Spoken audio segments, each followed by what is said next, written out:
Boopanpankids!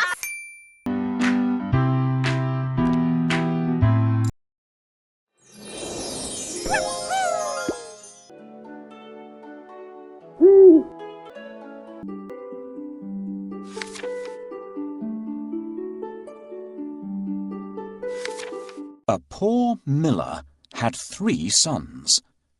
When he died, all that he left behind was a mill, a donkey, and a cat.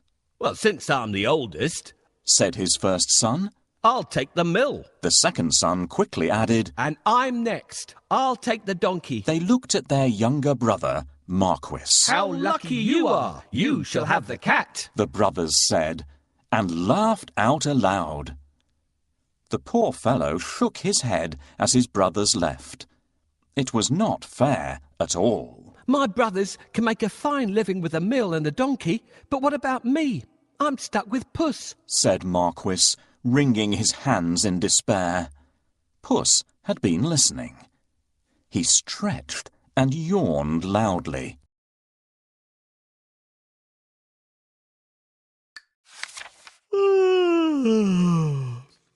Now, you won't have to worry when I'm around. All I need is a bag and a handsome pair of boots, and I'll be able to take care of us both. Sure you will, thought Marquis. But to be fair, he had seen Puss use many tricks to catch mice and rats. If nothing else, they wouldn't go hungry.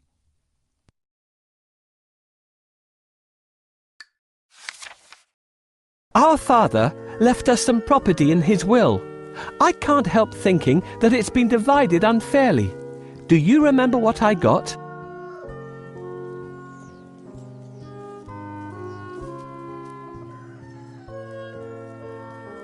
My father has left me this cat. What am I supposed to do with it? You don't have to do anything with me. A talking cat? Did I really hear you speak? Or am I dreaming? My dear master, please don't think that I'm useless. Just wait and see what I do, and you'll be happy that I belong to you. How can I be happy when I've only got a cat and nothing else? You will understand soon, but first, can you get me a pair of boots and a sack? Did you forget that I don't have any money? See if you can find a sack here. We'll get the cobbler to make you a pair of boots. This is not a sack either. How about looking... No, this is not a sack. Let's look some... No, this doesn't look like a sack. Thank you. That's exactly what I need. Now that we have the sack, let's go and get a pair of boots from the cobbler. Found a sack? You're a smart fellow. Come, we'll go and see the cobbler. I'll pay him for the boots later. Yes, this is the cobbler's workshop. I can get my boots here. This is the last pair of boots I have. Let it bring you luck. Thank you. These boots suit me perfectly.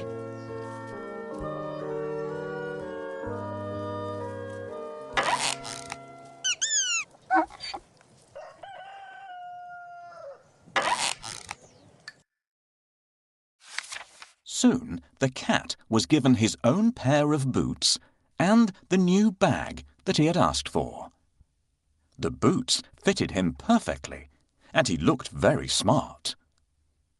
Puss packed a juicy cabbage and some bran in the bag, and slung it around his neck.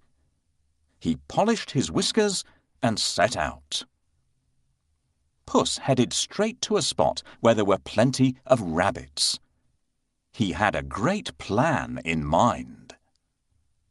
Puss opened the bag wide and hid behind a tree. Soon a rabbit came hopping by.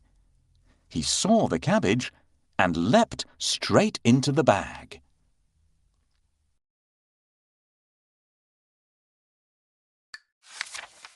Whoosh! As quick as the wind, Puss grabbed the bag and tied it closed with a piece of string. With the rabbit in his bag, Puss walked straight over to the king's palace. He bowed low and presented him with the rabbit. Your Majesty, said Puss in Boots in a royal voice. this humble gift comes from my master, Lord Marquis of Carabas. This was a fancy name that Puss had chosen for his master. What a thoughtful gift, said the king, who loved roasted rabbit. The next time, Puss managed to catch a brace of partridges and took them once again to the king. This is wonderful. Tell your master I'm very pleased, said the king, who loved partridge stew even more. This went on for 2 months. Puss was becoming an expert at catching game, and the king was getting plumper.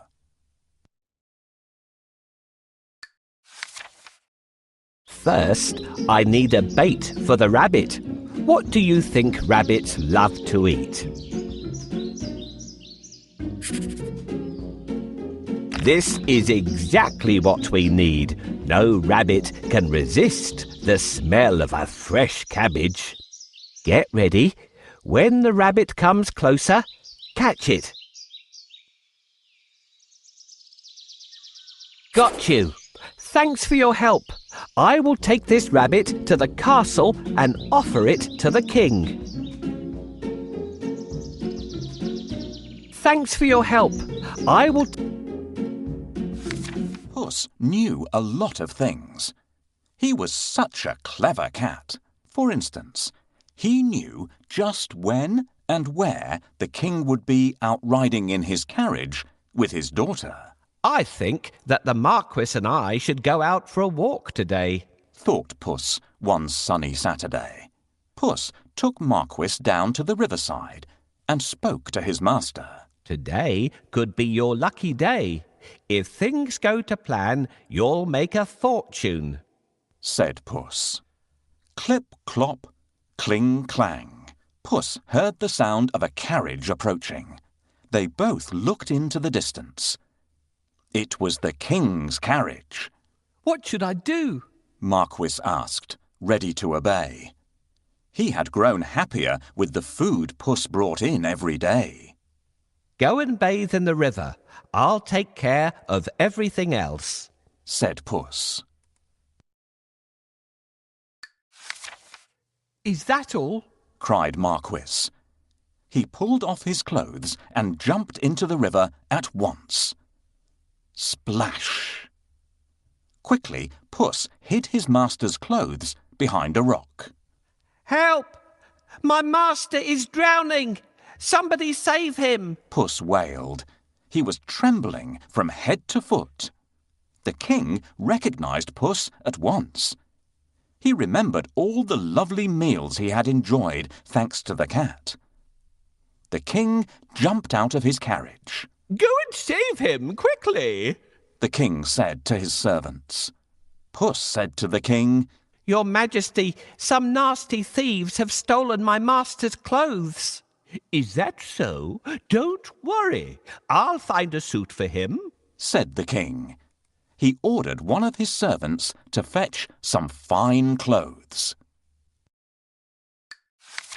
Soon Marquis was pulled out of the water, and the king's servant handed over a handsome suit for him to wear.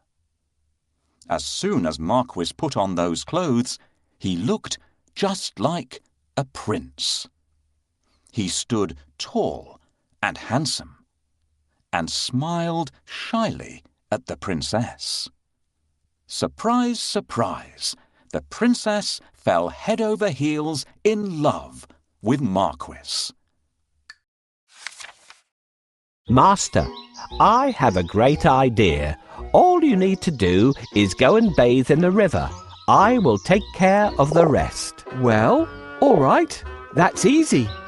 While he's bathing, I need to hide his clothes. Can you think of a good place to hide them?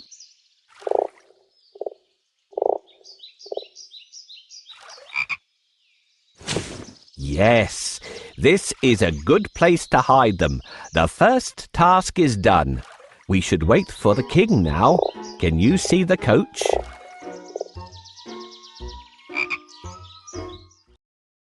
Your Majesty, please help!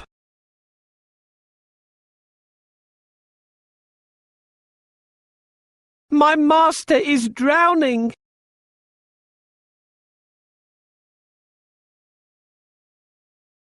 Your Majesty, please help!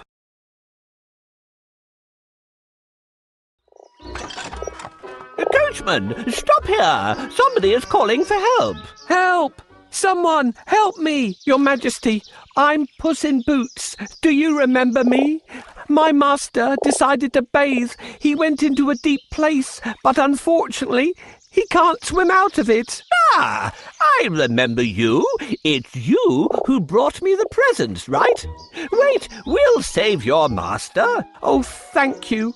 Please save the Marquis of Carabas.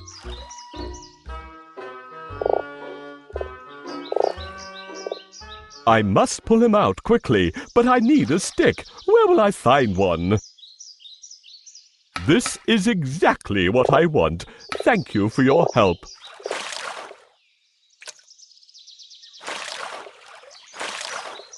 Here you are, dear Marquis of Carabas, safe on land again. Your Majesty, while my master was swimming, his wonderful suit has been stolen. Now he has no clothes to wear. I'll order one of the best suits to be sent from the royal cloakroom for your master. Thank you for your help. How can I pay you back? We would be delighted if you could join us on our journey. What do you say? Oh, of course. My master would be pleased to accompany you. Yes, I'd love to take up your offer and get better acquainted with you and your daughter. Then take a seat and let's go. I'm pleased to meet you, dear Marquis of Carabas. Puss grinned. Things were going just as he had planned. But he had more work to do. If you will excuse me, I'll go and make suitable arrangements to receive our king at the castle. Puss said. Marquis was puzzled because he didn't live in a castle. But he kept quiet. Puss ran ahead and met some men mowing the fields. My good fellows, stop your work and listen.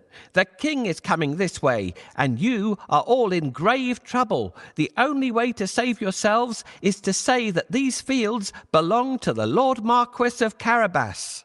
Puss announced. The mowers looked at Puss in surprise. They were scared. This Lord Marquis must be very powerful, they thought. They agreed to do exactly what the cat said, to save themselves. Puss went ahead and saw some men and women reaping grain in a field. My good fellows, you can reap later, but listen to me now. The king is coming this way, and he'll make mincemeat of you unless you say that these fields belong to the Lord Marquis of Carabas, Puss announced. The reapers were very puzzled, but they definitely did not want to become mincemeat. They promised to tell the king that the fields belonged to nobody but Lord Marquis of Carabas. Puss went ahead and warned everybody to tell the king that the land belonged to Lord Marquis. The people thought that it wouldn't be right to mess with Lord Marquis. They decided to do exactly what the cat asked. But Puss had still more work to do. Huff, puff. He ran all the way until he reached a huge castle. Can you guess whose castle it was? Yes. The castle and all the lands belonged to a fierce and powerful ogre. But Puss was not scared of the ogre. He knocked at the castle door. Blim, blam. 2 guards opened the door. I'd like to pay my respects to your mighty master, said Puss. The guards knew that the ogre loved anybody who admired him. So they let Puss in at once. Puss bowed low to the ogre. I have heard much about your great powers. Is it really true that you can transform yourself into any animal you wish? Asked Puss. Even a lion? Watch me, Said the ogre. Right before Puss's eyes, he transformed himself into a mighty lion. He roared so fiercely that Puss sprang up the curtains in fright. The ogre laughed loudly. That's amazing, Said Puss. but I bet you can't turn yourself into a small creature. That's the most difficult thing in the world. I can. Said the ogre. No, it would be impossible for a mighty ogre to turn into something like, for instance, a mouse? Said Puss. Oh, really? Asked the ogre, snapping his fingers. Boom! The ogre became a tiny mouse and scurried across the room. Quick as lightning, Puss pounced on the mouse and ate it in one gulp.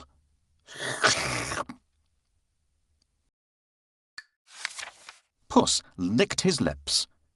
He clapped his hands 3 times and summoned all the people living in the castle. The ogre is no more. Puss announced.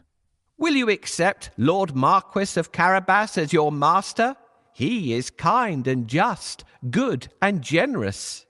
The guards, maids, cooks, servants, and everyone else in the castle looked at Puss in surprise.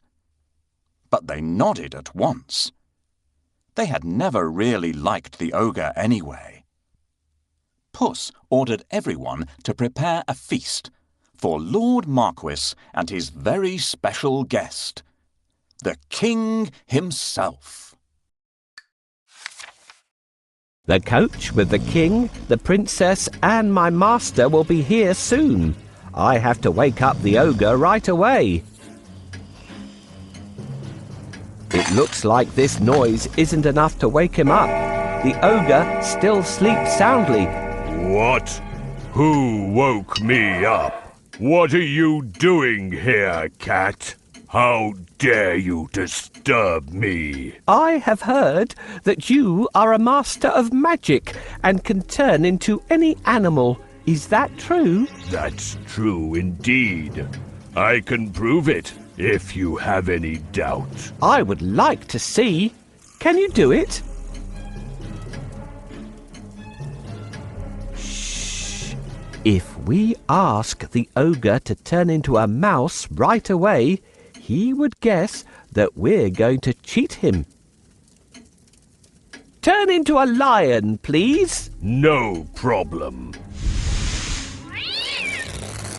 Whoa! How scary! Enough! I believe you! I really believe you now! Well, did I prove how great I am? Indeed. But if I ask you to turn into a tiny mouse, I bet you'll not be able to do it. That's so easy. Watch me. Help me catch this mouse before it turns into an ogre again.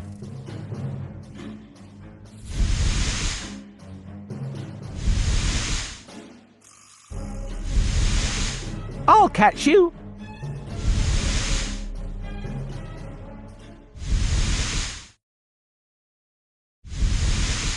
You're so zippy, but I'm faster than you.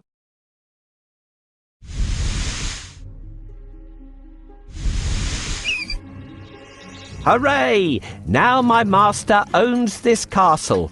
I'm smart and handsome. I'm the one and only Puss in Boots.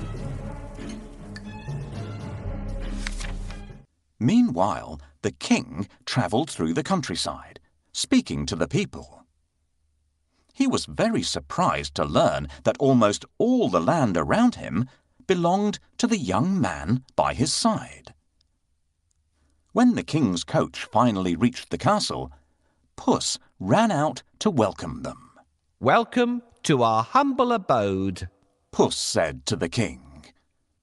The king gulped. The castle was bigger and even more stunning than his own. Puss led them straight to the huge dining hall. The table groaned with the weight of roast chicken, rabbit stew, mince pies, smoked duck, and hundreds of other dishes. The king was in seventh heaven. After eating the great feast and sipping the finest wine he had ever tasted, the king said, "My dear Lord Marquis, I'd be delighted if you would marry my only daughter." Marquis smiled at the princess. "I will if the princess wishes to live with me," said Marquis shyly. The princess was so happy that she wanted to dance all around the castle. She blushed in delight and nodded. They married and lived happily ever after. And so did Puss, because loyal Marquis made him a lord of the castle. Puss enjoyed great feasts every day and did not go after rats or mice any more. Except now and then, when he wanted some fun.